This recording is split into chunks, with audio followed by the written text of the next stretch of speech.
যোগিনী একাদশী ব্রহ্মবিবর্ত পুরাণে আষাঢ় মাসের কৃষ্ণপক্ষের একাদশী ব্রত মাহাত্ম্য যুধিষ্ঠির শ্রীকৃষ্ণের সংবাদে বর্ণিত আছে। যুধিষ্ঠির বললেন, হে বাসুদেব, আষাঢ় মাসে কৃষ্ণপক্ষী একাদশী ব্রত মাহাত্ম্য কৃপাপূর্বক আমার কাছে বর্ণনা করুন। শ্রীকৃষ্ণ বললেন, হে মহারাজ, সকল পাপ বিনাশিনী ও মুক্তিপ্রদ এই উত্তম ব্রতের কথা বলছে, আপনি শ্রবণ করুন।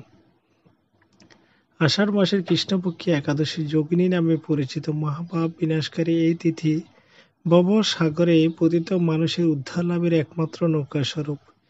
ব্রত পালনকারীদের পক্ষে এটি সর্বশ্রেষ্ঠ ব্রত বলে প্রসিদ্ধ। এই প্রসঙ্গে আপনাকে একটি পবিত্র পৌরাণিক কাহিনী বলছি। অলকানগরে শিব ভক্ত পরায়ণ কুবের নামে এক রাজা ছিল। তিনি প্রত্যহ শিব পূজা করতেন। তার হেমমালী নামে একজন মালী ছিল। একদিন শিব পূজার জন্য মানস সরোবর থেকে সে ফুল তুলে যক্ষরাজ কুবেরকে দিত। বিশালাক্ষী নামে হেমা মালীর এক পরমা রূপবতী পত্নী ছিল। সে তার সুন্দরী পত্নীর প্রতি অত্যন্ত আসক্ত ছিল। একদিন সে তার স্ত্রীর প্রতি কামাসক্ত হয়ে পড়ল। রাজভবনে যাওয়ার কথাও বলে গেল। বেলা 2 প্রহর অতীত হল।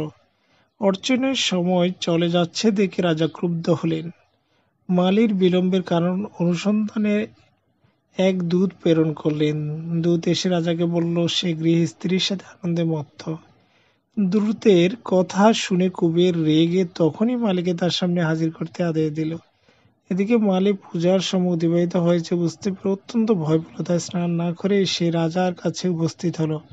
তা দেখা মাত্র রাজা ক্রোধ বসে চোখ রাঙিয়ে বললেন, রে পাপিষ্ঠ দুরাচার, তুই দেবপূজার পুষ্প আনতে অবজ্ঞা করেছিস, তা আমি তোকে অভিশাপ দিচ্ছি। তুই শ্বেতকুষ্ঠগ্রস্ত হয়ে যা এবং তোর প্রিয়তম ভার্যার সাথে তোর চিরবিয়োগ সংঘটিত হোক। রে নীচ, তুই এখনই এই স্থান থেকে ভ্রষ্ট হয়ে অধোগতি লাভ কর।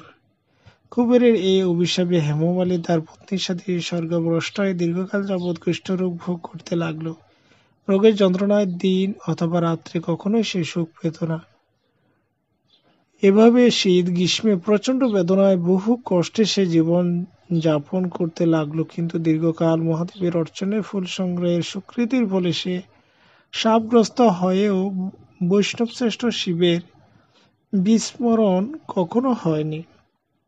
একদিন হেমমালী ভ্রমণ করতে করতে হিমালয়ে শ্রী মার্কণ্ডেয় ঋষির আশ্রমে উপস্থিত হল।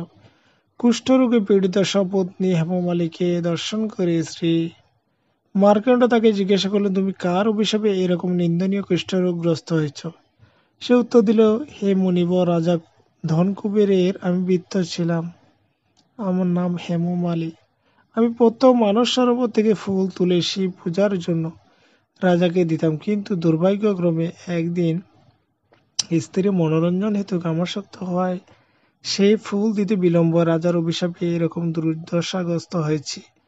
পরোপকারী সাধুগণের স্বাভাবিক ধর্ম। হে ঋষিশ্রেষ্ঠ, আমি অত্যন্ত অপরাধী, কৃপা করে আমার প্রতি প্রসন্ন হন। তখন দয়াদ্র চিত্ত মার্কণ্ড মুনি হেমমালী তোমার মঙ্গলের জন্য শুভ ফল প্রদানকারী এক ব্রতের উপদেশ করেছি। তুমি আষাঢ় মাসের কৃষ্ণপক্ষে যোগিনী নামে একাদশী পালন করো। এই ব্রতের পুণ্যের প্রভাবে তুমি অবশ্যই কুষ্ঠব্যাধি থেকে মুক্ত হবে। শ্রীকৃষ্ণ বললেন। ঋষির উপদেশ স্থাপন করে হেমমালী তাকে প্রণাম জানালো। পরে অত্যন্ত আনন্দে ঋষির আদেশ মতো নিষ্ঠার সঙ্গে যোগিনী একাদশী ব্রত পালন করল। এইভাবে হেমমালী সমস্ত রোগ থেকে মুক্ত হল ও পত্নী সহ সুখী জীবন যাপন করতে লাগলো। হে মহারাজ যুধিষ্ঠির, আমি আপনার কাছে এই ব্রত উপবাসের মহিমা কীর্তন করলাম। এই ব্রত পালনে 88,000 ব্রাহ্মণকে ভোজন করানোর ফল লাভ হয়। যে ব্যক্তি মহাপাপ বিনাশকারী ও পূর্ণ ফল প্রদায়ী যোগিনী একাদশী কথা পাঠ ও শ্রবণ করে সে অচিরেই সর্বপাপ থেকে মুক্ত হবে। হরে